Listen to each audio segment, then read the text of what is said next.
Hey guys, LechK here. Quick video to show you how to replace your air intake filter in your Dodge Charger. This is 2015 through 2023. We're working on a 2023 here. And basically this is your air intake delivery system. This is the box that houses the filter. We gotta pop this off, remove the old one, pop in the new one. So let me show you how to do it. Nice and simple, and save some money than paying a local mechanic, dealership, or stuff that will charge you triple for what it costs to do. So basically, we have 1, 2, 3 screws, bolts that you got to unscrew. You can use an 8mm ratchet, or you can even use a flathead or Phillips head screwdriver. I'm going to use a ratchet because it's just easier.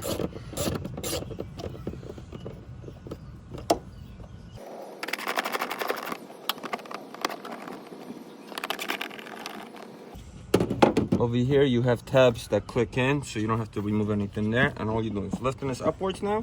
You don't even have to disconnect the hose here. This pops off.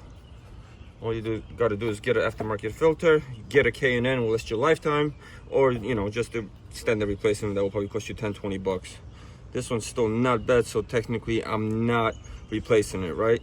But make sure you have no gunk in here or anything. We're gonna pop this right back in. Make sure these 3 tabs line up, click in there,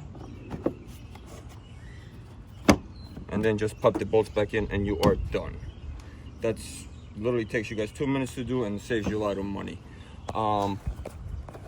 Another option is get rid of this whole system and pop in an aftermarket air intake system, which we're doing right now. So check out my related video on this. I'll put a link below.